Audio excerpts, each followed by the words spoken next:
I hid my lupus diagnosis for 3 years to stay the perfect high school queen until I collapsed at state championships. When I finally told the truth, my mom revealed she'd been hiding the same disease for 20 years. Then she threw away my medications, stalked me at school, and tried to force-feed me healing smoothies until she got a psychiatric hold for attacking hospital staff. Turns out she'd been tracking my symptoms since birth, waiting for the disease she knew I'd inherit. I was the girl everyone wanted to be. Dance team captain, straight A's, dating Terrence Mitchell, the quarterback everyone drooled over. What they didn't see was my 5 a.m. alarm. Not for a cute workout, but for the handful of pills I had to take on an empty stomach. The concealer wasn't for under-eye circles. It covered the angry red butterfly rash across my cheeks. That natural glow everyone envied. I'd been diagnosed with lupus at 14. When we left the rheumatologist that day, my mom's first words weren't about my health. They were about keeping up appearances. "No one needs to know," she said, white-knuckling the steering wheel. "You're still going to be perfect." So that's what I gave them. 3 years of perfect. Amelia, my best friend since middle school, would constantly post about how I was always so bubbly. Meanwhile, I was crushing prescription stimulants between my teeth and bathroom stalls just to stay conscious. "You never miss practice," Coach Davidson announced one day, making me stand as an example. Other girls call in sick for cramps, but not Chloe. 3 years, perfect attendance. That's what champions look like. I smiled and swallowed blood. Terrence would brag to his friends that I wasn't high maintenance like their girlfriends. She never complains, never has those emotional days. She just shows up and looks perfect doing it. Every compliment felt like another chain around my neck. By March, my body was failing. Our visits escalated from monthly to weekly. I'd memorized which bathrooms were empty during which periods, perfected the art of silent vomiting between AP classes. Dr. Patel pulled up my labs, her face going pale. "Your kidneys are showing damage. Your inflammation markers are off the charts. Chloe, you're heading toward organ failure. State championships are in 3 weeks," I responded. "You could die," she said flatly. "Just 3 more weeks. Please." She looked at me like I was already dead. The morning of state championships, I was hooked to IVs in the hospital. Discharged myself against medical advice at noon, changed into my competition costume in a gas station bathroom. The sequence felt like needles against my inflamed skin. Our routine was to titanium. How fitting. I hit every move, muscle memory overriding the screaming.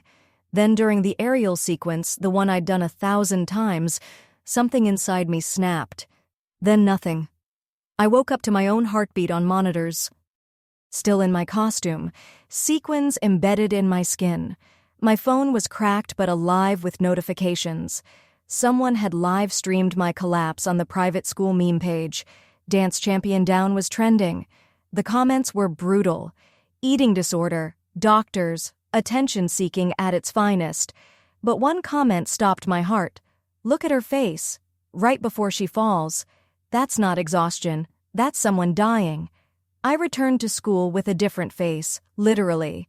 The rash had blown up my cheeks. Some days I needed a cane. No amount of concealer could hide what steroids do to your body. I sat at our usual lunch table, Amelia across from me, Terrence to my left. The cafeteria was buzzing. I was the best gossip they'd had all year. "I have lupus," I confessed. "I've had it for 3 years. I pulled out my med organizer. Not the cute vitamins I'd pretended to take, but the real thing. 15 pills, immunosuppressants, steroids, anti-inflammatories, pain management. "This is my actual morning routine, not the one I posted on TikTok." Terrence immediately slid back. "Is it contagious?" The entire cafeteria heard him. Amelia's reaction was slower, more calculated. "Why didn't you tell me?" "I thought we were best friends. I need time to process this. This is a lot." Within days, my carefully constructed world crumbled. Coach suggested I become team manager since dancing was probably too much now. I wasn't invited to parties anymore because they don't want me to overdo it. The prom queen campaign everyone had started for me disappeared. Amelia Taryn lasted exactly 1 week. "I'm 17, he said. I shouldn't have to deal with someone who's sick. I want a girlfriend who can do things. You know, for me. Amelia found a new best friend, Sophia, from the volleyball team. Someone who could keep up. I was packing my locker when the principal called me to her office. My mom was sitting there crying. "Tell her what you told me," the principal said. Mom looked up. "I have it too, Chloe. I've been hiding lupus for 20 years. The silence that followed stretched between us like a chasm. My mother's mascara had run down her cheeks in dark rivers, and for the first time in my life, she looked small. The principal cleared her throat and excused herself, leaving us alone in the office that suddenly felt too cramped. My mother reached for my hand, but I pulled back.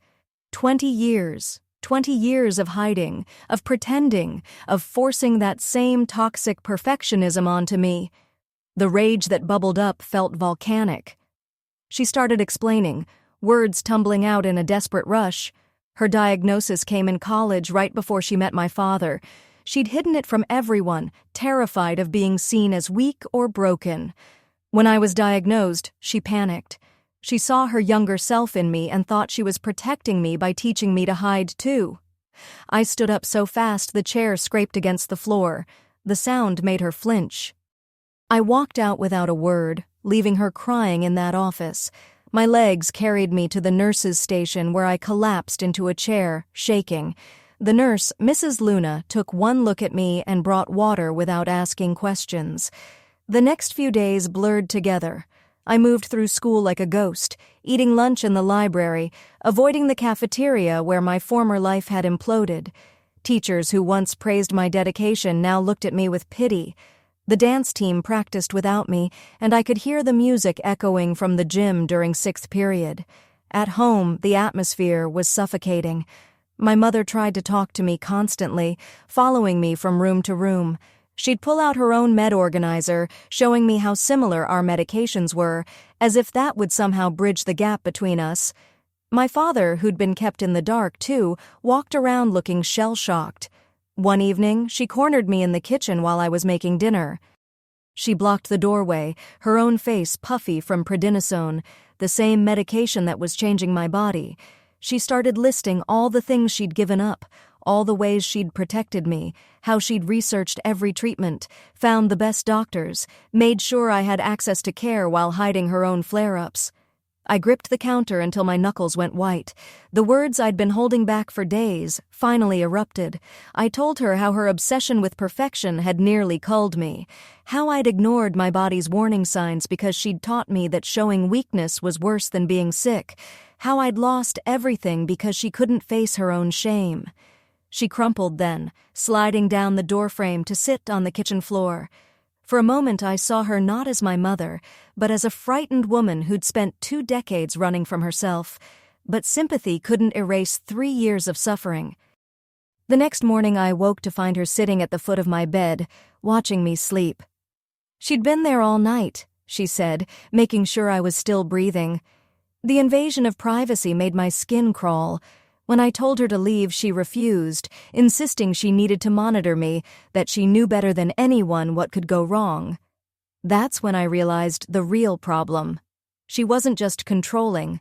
She was projecting every fear, every moment of her own medical trauma onto me. In her mind, protecting me meant controlling every aspect of my illness, even if it meant destroying me in the process. I started locking my door. She'd knock constantly, leaving trays of food, supplements she'd researched, printouts of articles about lupus management. When I'd emerge for water or bathroom breaks, she'd ambush me with questions about my symptoms, my medications, whether I'd taken my temperature that morning. My father tried to mediate, but he was lost in this new reality, where both his wife and daughter had been suffering in secret. He'd make awkward attempts at family dinners that would end with my mother crying and me retreating to my room. School became my escape, even with all its challenges. I'd arrive early and leave late, finding quiet corners to do homework. The library became my sanctuary. Mrs. Rodriguez, the librarian, never asked why I was there every lunch period. She'd just nod and sometimes leave a granola bar on my usual table. One afternoon, I overheard Amelia and Sophia in the bathroom. They were talking about prom, about their dresses and dinner plans. Amelia mentioned how glad she was that she didn't have to worry about me anymore, how exhausting it had been pretending to care about my perfect life when clearly I'd been lying the whole time. The casual cruelty of it made me physically sick.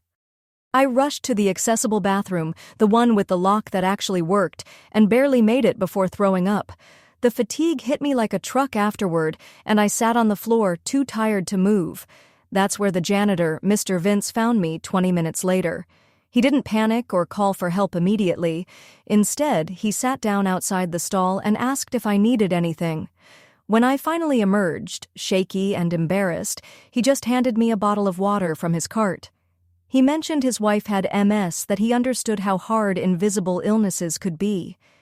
It was the first time since my diagnosis became public that someone had talked to me like I was still a person, not a walking medical crisis. That small kindness broke something in me.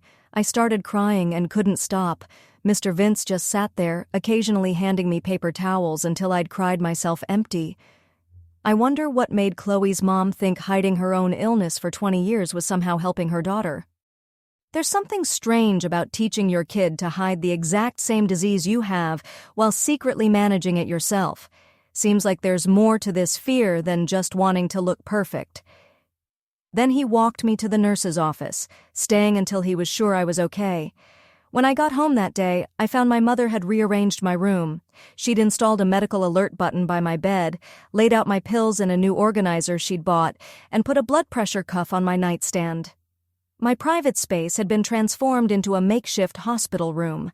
The violation of it sent me into a rage I didn't know I was capable of.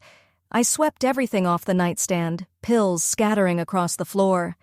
My mother rushed in at the noise, and when she saw what I'd done, she dropped to her knees, frantically trying to collect the medication, crying about how expensive it was, how dangerous it was for me to miss doses, watching her crawl around my floor, desperate and frantic. Something shifted. This wasn't about me. This had never been about me. This was about her terror, her inability to face her own mortality, her need to control something in a situation that was fundamentally uncontrollable. I helped her pick up the pills, both of us on our hands and knees in silence. When we'd collected them all, she sat back on her heels, looking older than I'd ever seen her. She started to speak, but I held up my hand. I told her I needed space, real space, to figure out how to live with this disease on my own terms. The look of panic on her face was immediate. She started listing all the things that could go wrong, all the ways I could hurt myself without her constant vigilance. But I stood firm. I told her that her fear was suffocating me worse than the lupus ever could. The standoff in my bedroom lasted 3 days. My mother stationed herself outside my door, sleeping on an air mattress in the hallway. I'd hear her shifting throughout the night, occasionally checking the door knob. When I needed the bathroom, she'd follow at a distance, pretending to dust picture frames or reorganize the linen closet. My father brought meals, sliding them through barely opened doors while she hovered behind him, craning to see inside my room. On the 4th morning, I woke to find my medication missing from my nightstand. Panic shot through me as I searched drawers under the bed, everywhere. The immunosuppressants couldn't be skipped. My hands shook as I yanked open my door to find her sitting cross-legged on the hallway floor, my med organizer in her lap. She looked up with hollow eyes and explained she'd researched a new treatment protocol online, something about vitamin supplements and essential oils that could reduce my dependency on pharmaceuticals. She'd already thrown out half my prescriptions, she admitted, replacing them with herbal alternatives she'd ordered overnight. The room tilted. I lunged for the organizer, but she clutched it tighter, insisting this was for my own good. My father appeared from their bedroom, still in pajamas, and I watched his face go white as I explained what she'd done. He grabbed the pills from her hands while she wailed about toxic chemicals and natural healing.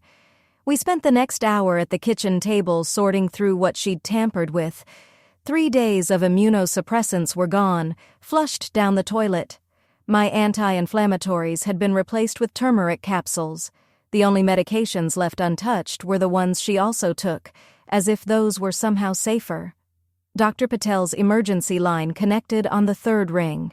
I explained the situation while my mother shouted corrections and justifications in the background.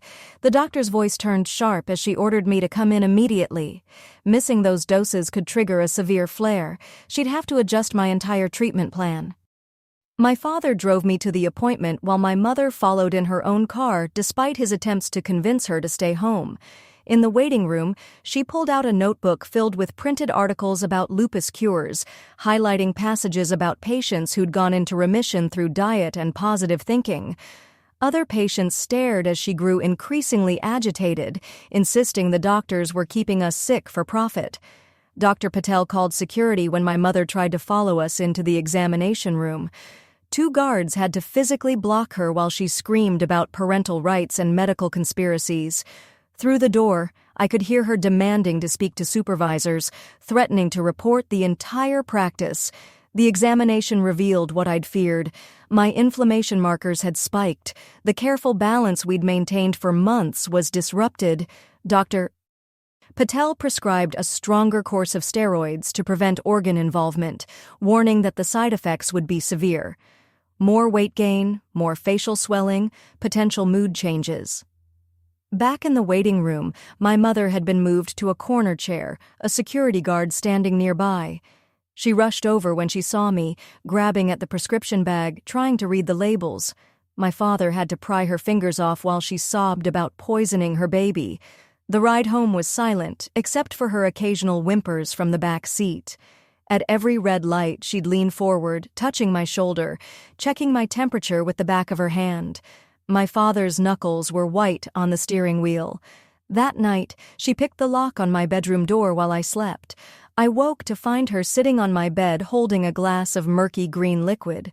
A smoothie, she explained, with spirulina and wheatgrass and dozens of supplements that would cleanse my system.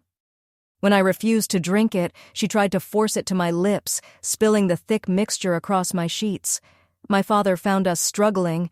The smoothie splattered across the walls. He pulled her away while she shrieked about saving my life. I locked myself in the bathroom, sitting on the cold tile floor, listening to them argue through the walls. He was threatening to leave to take me with him. She was accusing him of wanting me to die. The next morning, she was gone. My father explained she'd driven to a holistic healing center 3 hours away, convinced she'd find the cure that would save us both. He'd hidden my medications in his office safe, changing the combination. We ate breakfast in exhausted silence. She returned 2 days later with a car full of supplies, crystals for healing energy, specialized water filters to remove toxins, electromagnetic field blockers for the house. She'd spent thousands of dollars, maxing out credit cards. When my father confronted her, she accused him of being part of the problem, of being brainwashed by Western medicine. I started taking my medications at school, storing them in the nurse's office. Mrs. Luna would watch me swallow each med, documenting it in a log. My mother discovered this arrangement when she tried to pick me up early for a surprise appointment with an alternative healer. The confrontation in the nurse's office required another security intervention. She began showing up at school randomly, claiming she needed to check on me. She'd peer through classroom windows, follow me between periods, sit in her car in the parking lot with binoculars. Other students started calling me Psycho's daughter. Teachers had to lock their doors when she tried to interrupt classes to bring me supplements. The breaking point came during a routine blood draw at the hospital. She'd insisted on accompanying me, promising to behave. While the phlebotomist prepared the needles, my mother suddenly grabbed the tray, throwing it across the room. She screamed that they were stealing my blood for experiments, that they were making me sicker with each test. Hospital security restrained her while she thrashed and bit. I watched them carry her out, her eyes wild and unfocused. My father arrived to find me still in the blood draw chair, the phlebotomist holding gauze to my arm, both of us too shocked to speak. The psychiatric hold lasted 72 hours. During that time, my father and I moved my essentials to my grandmother's house across town. He filed for emergency custody and a restraining order. The house felt hollow as we packed, her presence somehow still filling every room despite her absence. My grandmother, my father's mother, had watched our family's destruction from afar. She'd tried to intervene years ago when my mother first started showing signs of paranoia. But my father had always made excuses. Now she converted her guest room into a space for me, carefully avoiding any medical equipment that might trigger memories. The first night there, I slept for 14 hours straight. No one checked on me. No one tried to force-feed me smoothies. No one reorganized my pills. I woke disoriented, almost missing the chaos before remembering why I'd left. My mother was released with a diagnosis of medical anxiety disorder and prescribed therapy she refused to attend. She called my father's phone hundreds of times daily, leaving voicemails that grew increasingly frantic. She was dying, she claimed. Her lupus was flaring without me there to remind her to take her medications. It was manipulation, but it still made my chest tight. She started stalking my social media through fake accounts, commenting on posts with medical advice and warnings about my friends being bad influences. When I blocked her, she created new profiles. When I went private, she messaged my friends directly, trying to get information about my health. One afternoon, she appeared at my grandmother's house while I was home alone. She'd lost weight, her own lupus clearly flaring from stress and poor self-care. She stood on the porch, pressing her face against the window, begging me to let her in. She had research, she said. New treatments that would save us both. I called my father while she pounded on the door. By the time he arrived, she'd moved to the backyard, trying windows. The police found her attempting to remove a screen. They recognized her from previous calls and took her away without much discussion. Picture frames getting dusted multiple times a day while Mom camps outside the bedroom door. That hallway probably became the cleanest spot in the house during those 3 days. The restraining order was granted the next week. She wasn't allowed within 500 FT of me, my school, or my grandmother's house. In court, she represented herself, presenting a binder of medical articles as evidence that she was protecting me. The judge ordered mandatory psychiatric treatment. For a few weeks, there was peace. I established routines with my medications, attended appointments without drama, even returned to some social activities. My body responded well to consistent treatment. The facial swelling reduced, my energy improved. I felt like I was finally learning to live with lupus instead of despite it. Then the letter started arriving at school. She'd found a loophole, legally allowed to send mail as long as it wasn't threatening.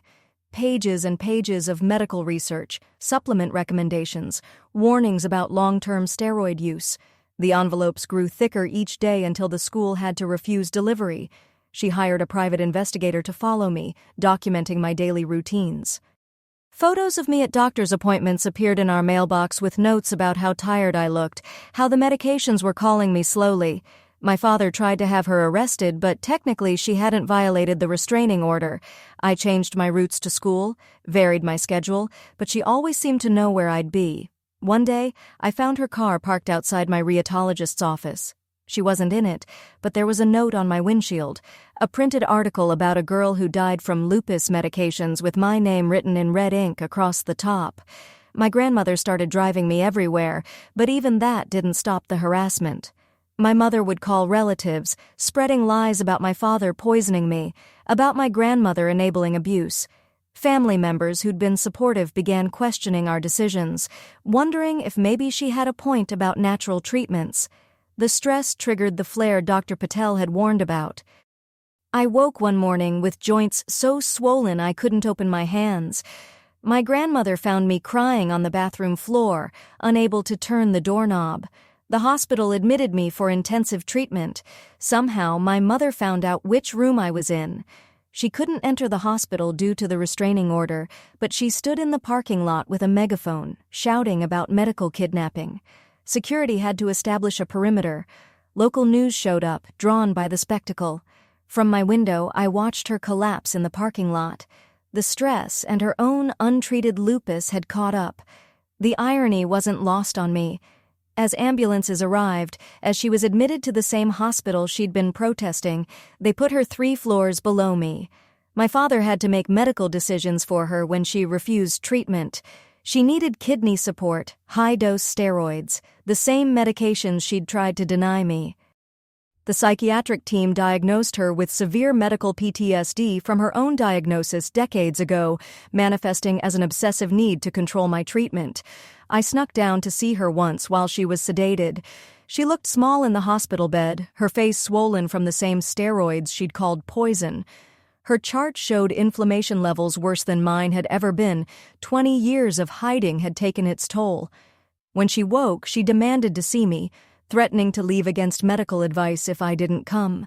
The doctors warned that she could die without treatment. The emotional manipulation was transparent but effective. I sat outside her room, visible through the window but beyond conversation distance. She pressed her hands against the glass, mouthing apologies and pleas. Nurses reported she would only take medications if they told her I was watching. She'd turned her own health into another tool for control. I stopped visiting. My discharge came first. As my grandmother wheeled me past her floor, I could hear her screaming my name. The sound followed us to the elevator, down to the parking garage, into the car. It echoed in my head for days.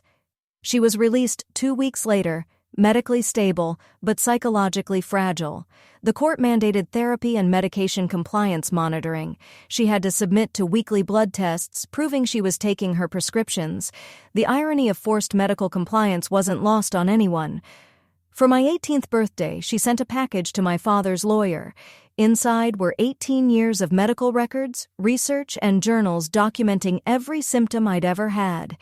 She'd been tracking my health since birth, looking for signs of the disease she knew I might inherit. The obsession predated my diagnosis by over a decade. Among the papers was a letter to my future self, written when I was born. In it, she promised to protect me from the suffering she'd endured, to make sure I never felt the shame and isolation of chronic illness. She'd loved me into sickness, trying to shield me from a reality that couldn't be avoided. I burned it all in my grandmother's backyard, watching years of obsessive documentation turned to ash. My father held my hand as the smoke rose, carrying away the weight of her projections. It felt like an exorcism. The restraining order expired on my 19th birthday. I didn't renew it. Instead, I sent her a single condition through lawyers. She could have supervised contact if she maintained therapy and medical compliance for 6 continuous months. It was the same standard the court used for reunification in abuse cases. She lasted 3 months before stopping therapy. Convinced the psychiatrist was trying to brainwash her. The cycle continued, but I was no longer trapped in it. I had my own life, my own treatment plan, my own relationship with my illness that didn't include her fear. I graduated high school from my grandmother's district, surrounded by people who knew me as more than the girl who collapsed at state championships. College applications asked about overcoming challenges. I wrote about learning to advocate for myself, about breaking cycles of medical trauma, about finding identity beyond illness. My mother still sends letters to my father's house. He forwards them unopened to a storage unit, documented but unread. Someday, I might be ready to face them. For now, I focus on healing, on building a life where lupus is part of my story, but not the entire narrative. The last time I saw her was at a rheumatology conference my doctor recommended. She was in the audience taking notes at a lecture about pediatric lupus treatment. She looked healthier, her face less swollen, her movements more controlled. When she saw me, she started to approach, then stopped herself. We stood across the convention center, 2 women with the same disease and entirely different relationships to it. She raised her hand slightly, a question and a greeting. I nodded once before turning away. It was the most honest interaction we'd had in years. My father says she's doing better. She has a support group now. Other parents of chronically ill children who've struggled with control and fear. She's learning slowly that love doesn't mean preventing all pain, that protection can become its own form of harm. I still take my medications every morning, still see Dr. Patel every month, still manage flares and symptoms, but I do it on my terms without shame or secrecy. The butterfly rash across my cheeks is visible most days. I've stopped covering it with concealer. The conference encounter haunted me for weeks. Every morning, I'd catch myself checking over my shoulder, expecting to see her following me to class. My grandmother noticed the tension returning to my shoulders, the way I'd freeze when unknown numbers called. 2 months into my sophomore year of college, I received an official-looking envelope at my dorm. My roommate, Ree, handed it to me with raised eyebrows. Inside was a court summon. My mother was petitioning to have my medical records released to her, claiming I was mentally incompetent to manage my own care. My hands trembled as I read through the legal documents. She'd compiled years of evidence, photos from the private investigator showing me looking tired after classes, documentation of every missed family event, even screenshots of social media posts where I'd mentioned feeling unwell. Her argument centered on my deteriorating condition under my father's care. I called my father immediately. He was already at his lawyer's office, having received his own summons. The petition named him, my grandmother, and Dr. Patel as co-conspirators in medical neglect. She'd even included Mrs. Luna from my high school, claiming the nurse had enabled dangerous behavior by storing my medications. The lawyer explained that while the case had little merit, we'd still need to respond. My mother had found an attorney willing to take her case, probably drawn by her ability to pay up front with her remaining credit. The hearing was set for 3 weeks away. I spent those weeks gathering my own documentation, medical records showing improved health markers since leaving her care, attendance records from college proving I'd missed fewer classes than the average student, character references from professors who knew about my condition but saw me thriving. My father hired a medical expert to review my treatment history. The expert's report was damning for my mother's case. It detailed how her interference had led to dangerous gaps in treatment, how the emergency interventions she'd forced had actually worsened my condition.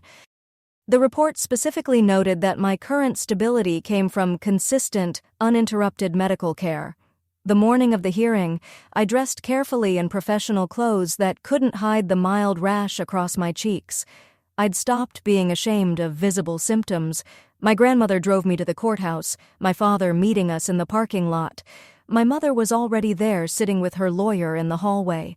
There's something oddly fitting about her using the legal system she once ignored to try and regain control. Makes me wonder if she truly believes her own narrative, or if she knows deep down she's grasping at straws. She'd lost more weight, her own symptoms clearly unmanaged. When she saw me, she stood halfway, then sat back down at her lawyer's touch. Her eyes tracked my every movement. Inside the courtroom, the judge reviewed the case with obvious skepticism. My mother's lawyer presented their argument that I was too young to understand the long-term consequences of Western medicine, that my father had isolated me from my mother's protective influence, that my current stability was temporary and masking deeper damage. When my mother took the stand, she broke down repeatedly. She pulled out photos of me from before my diagnosis, pointing out my healthy glow compared to my current appearance. She claimed my medications were aging me prematurely, that natural treatments could restore my former vitality. Our lawyer's cross-examination was methodical. He asked about the disposed medications, the forced supplements, the psychiatric hold. My mother deflected each question, insisting everything she'd done came from love and superior research. When asked about her own medical non-compliance, she claimed it was protest against a corrupt system. I took the stand next. The judge asked direct questions about my treatment, my living situation, my ability to manage my condition. I explained my daily routine, my relationship with Dr. Patel, my academic success despite chronic illness. I kept my answers factual, resisting the urge to attack my mother's behavior. My mother's lawyer tried to paint me as brainwashed, asking leading questions about whether I'd been turned against natural healing. I responded with citations from peer-reviewed studies about lupus treatment. When he suggested I was too young to make medical decisions, I reminded him I was 20 years old. Dr. Patel testified via video link, her schedule too packed for court appearance. She detailed my treatment history, the dangers of the gaps my mother had created, my current stable condition. She emphasized that lupus required consistent medical management, that alternative treatments alone could be fatal. The judge's decision came swiftly. Not only was my mother's petition denied, but the existing restraining order was reinstated and extended. The judge noted that my mother's continued harassment and legal manipulation constituted ongoing abuse. She was ordered to cease all attempts at contact, direct or indirect. My mother screamed when the verdict was read. Court officers had to restrain her as she lunged toward me, shouting about saving my life. Her lawyer tried to calm her, but she turned on him too, accusing him of being part of the conspiracy. They removed her from the courtroom, still screaming. Outside, my father hugged me tightly. My grandmother wiped away tears. We'd won, but it felt hollow. The woman being dragged away was still my mother, still sick herself, still trapped in delusions that love meant control. That night, I couldn't focus on homework. Reese found me staring at old family photos on my laptop, pictures from before my diagnosis when my mother's anxiety hadn't yet transformed into paranoia. She looked happy in those photos, holding a younger me who had no idea what was coming. The next few months passed quietly. No letters, no private investigators, no surprise legal filings. I threw myself into school, joining a chronic illness support group on campus. Other students understood the balance between managing symptoms and pursuing dreams. We compared medication schedules and exam strategies, finding humor in shared experiences. Spring semester brought unexpected challenges. A severe flu outbreak on campus triggered a lupus flare that landed me in the hospital for a week. As I lay in the hospital bed, IVs dripping familiar medications, I found myself thinking about my mother, not with anger or fear, but with something closer to pity. My father visited daily, bringing homework and updates from professors. My grandmother sent care packages with soft socks and herbal teas that actually helped, unlike my mother's forced concoctions. Friends from my support group stopped by between their own classes and treatments. Recovery was slow but steady. I missed 3 weeks of classes, but worked with disability services to catch up. My professors were understanding, having seen me manage my condition responsibly for over a year. One even shared her own autoimmune journey, offering practical advice about academic accommodations. Summer arrived with an internship offer at a local nonprofit focused on healthcare advocacy. They specifically wanted someone who understood chronic illness from personal experience. I accepted immediately, excited to turn my painful journey into something meaningful. My first day, I met Robert, another intern who had type 1 diabetes. We bonded over medication schedules and the frustration of well-meaning people suggesting cinnamon or yoga as cures. He became a close friend, someone who understood without explanation why some days were harder than others.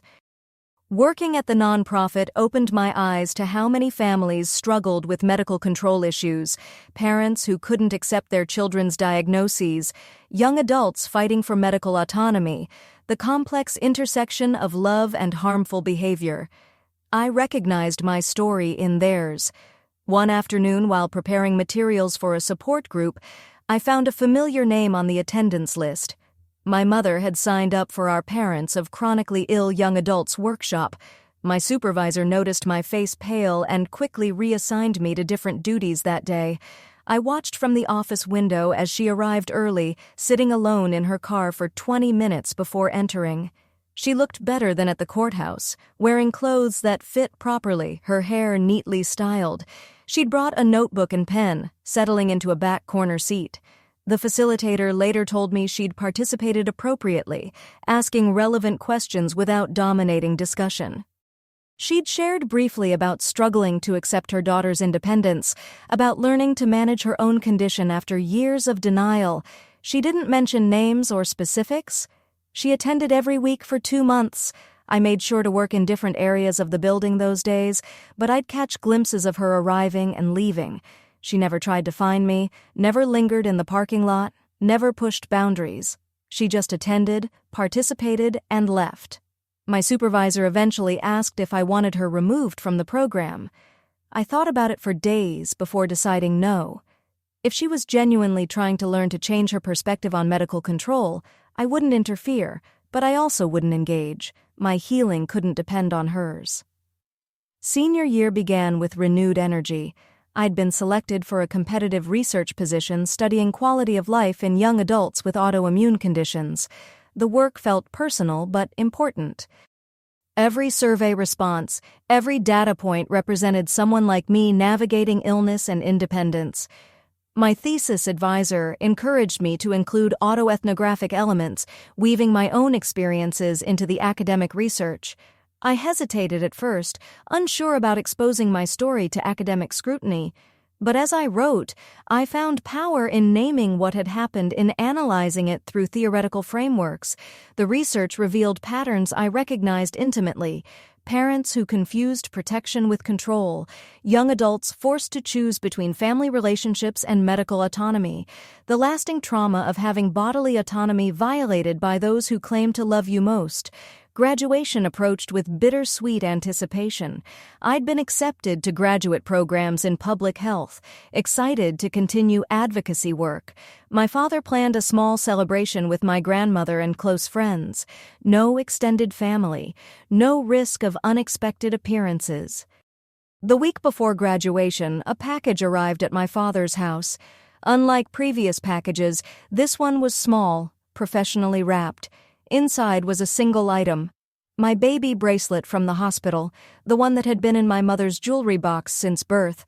A typed note said simply, "This belongs to you. Congratulations on your graduation." I held the tiny bracelet, reading my name in faded ink. No manipulation, no medical articles, no pleas for contact. Just an acknowledgement that something of mine should be returned. I slipped it into my jewelry box, unsure what to feel. Graduation day dawned clear and warm. I took my medications with breakfast, applied sunscreen to protect my sensitive skin, and put on my cap and gown. The butterfly rash was visible in every photo, and I didn't care. It was part of me, like my brown eyes or stubborn streak. As I walked across the stage, I spotted my father and grandmother in the audience cheering loudly. My support group friends whistled and clapped. Dr. Patel had sent a congratulations card that my father held up. This was my chosen family, the people who supported without suffocating. After the ceremony, as we gathered for pictures, I noticed a familiar figure at the far edge of the parking lot. My mother stood by her car, watching from a distance. She didn't approach, didn't wave, didn't try to catch my attention. She simply watched for a moment, then got in her car and drove away. My father noticed, too, tensing beside me. I touched his arm gently, shaking my head. There was nothing to do, nothing to say. She'd respected the boundaries while still finding a way to witness this milestone. It was progress, even if incomplete. That evening, surrounded by friends and chosen family, I reflected on the journey. From hiding my illness to embracing it, from being controlled to claiming autonomy, from shame to advocacy. The lupus remained, would always remain, but my relationship with it had transformed. I still take my medications every morning, still see Dr. Patel regularly, still manage flares and symptoms, but I do it as a whole person, not a hidden one. Looks like Mom finally discovered the art of sitting quietly in the back row. Only took a restraining order and 2 years to unlock that achievement. My illness is part of my story, not my entire identity. The scars, visible and invisible, remind me of survival and strength. The storage unit of unopened letters remains sealed. Someday I might read them, trace the evolution of my mother's thoughts, or I might let them remain unread. Artifacts of a painful time. For now, I focus forward, building a life defined by my choices, not her fears. My work in public health continues advocating for young adults navigating chronic illness and family dynamics. Every story I hear echoes parts of my own. Every person fighting for medical autonomy deserves support and validation. The personal has become professional, pain transformed into purpose. The butterfly rash across my cheeks remains visible most days. I've stopped seeing it as something to hide. It's evidence of my body's struggle, yes, but also its persistence. Like me, it refuses to be concealed or ashamed. We exist openly, honestly, without apology. Thanks for wandering through all this with me. Definitely a journey worth sharing. Until next time, keep questioning everything. If you made it to the end, drop a comment.